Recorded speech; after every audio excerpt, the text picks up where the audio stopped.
Inkokheli yethutyana yeDA umnumzana John Steenhuisen ithi izakuvula ityala ngakwipolisa elaazama ukumnthintela ukuba angene ePalamente ngethuba kusenziwa intetho yohlahlo lwabo-mali kwinyanga ephelileyo. Ukanti nentatheli yeNews 24 uJan Gerber sele ivule ityala lokugrogrisa nokubetha ngakwelipolisa nelaazama ukumnqanda ukuba angashicileli esi siganeko.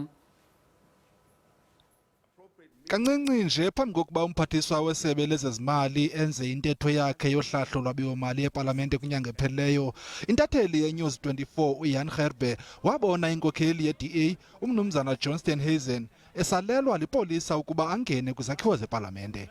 UGerber nowayesenza umsebenzi wakhe ngelo xesha wasishiqilela esi siganeko. Kulapho ke le brigadier yamapolisa yazama ukumnqanda ukuba angashicileli. Ukanti eli polisa lithathelwe amanyathelo ePalamente yaye kuthiwa alisayi kuphinda lithabathe inxaxheba kwimisebenzi yePalamente. Those are matters that are very highly concerning to the presiding officers, and they have moved swiftly to engage with the National Commissioner of Police as well as the Minister of Police with regard to this incident.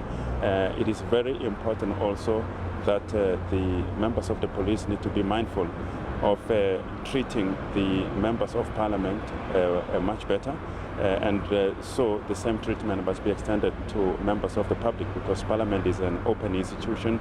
Bobabini ke uGerber nomnumzana Steenhuisen balamkele elinyathelo lithathwe ngumbhexeshi wePalamente unkosikazi Modise.